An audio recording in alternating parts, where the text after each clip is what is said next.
सभी भक्तजनों को जय श्री कृष्ण। श्री सुखदेव जी कहते हैं, जो पुरुष केवल सुपथ्य का ही सेवन करता है उसे रोग अपने वश में नहीं कर सकते। वैसे ही परीक्षित, जो पुरुष नियमों का पालन करता है धीरे धीरे पाप वासनाओं से मुक्त हो कल्याणप्रद तत्व ज्ञान प्राप्त करने में समर्थ होता है।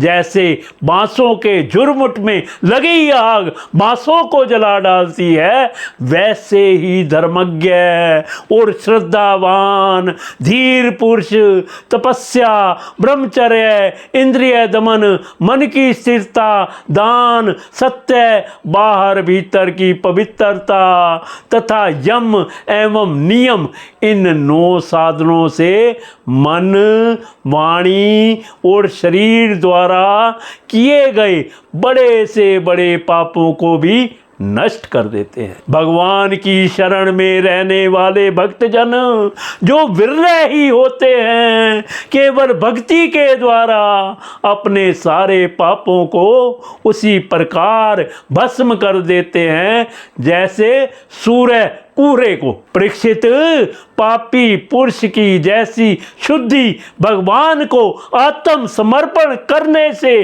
और उनके भक्तों का सेवन करने से होती है, वैसी तपस्या आदि के द्वारा नहीं होती। जगत में यह भक्ति का पंथ ही सर्वश्रेष्ठ, भय रहित और कल्याण स्वरूप है, क्योंकि इस मार्ग पर भगवत परायण सुशील साधुजन चलते हैं।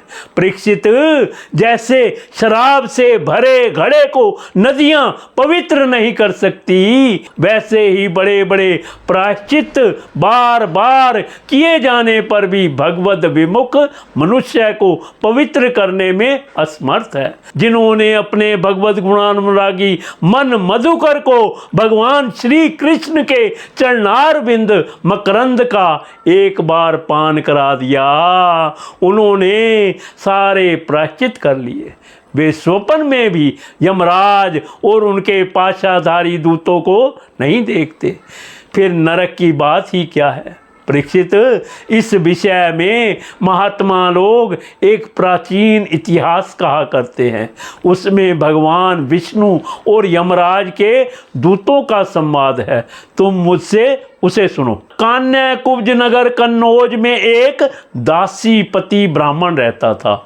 उसका नाम था अजामिल। दासी के संसर्ग से दूषित होने के कारण उसका सदाचार नष्ट हो चुका था।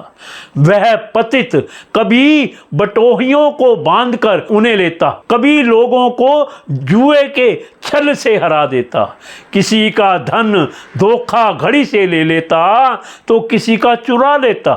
इस प्रकार अत्यंत निंदनीय वृत्ति का आश्रय लेकर वह अपने कुटुंब का पेट भरता था और दूसरे प्राणियों को बहुत ही सताता था। परीक्षित, इस प्रकार वह वहां रहकर दासी के बच्चों का लालन पालन करता रहा। इस प्रकार उसकी आयु का बहुत बड़ा भाग 88 वर्ष बीत गया। वह अजामिल के 10 पुत्र थे। उनमें सबसे छोटे का नाम था नारायण। माँ बाप उससे बहुत प्यार करते थे। वृद्ध अजामिल ने अत्यंत मोह के कारण अपना संपूर्ण हृदय अपने बच्चे नारायण को सौंप दिया था। वह अपने बच्चे की तोतली बोली सुन सुन कर तथा बाल सुलभ खेल देख देख कर फूला नहीं समाता था। अजामिल बालक के स्नेह बंधन में बंध गया था।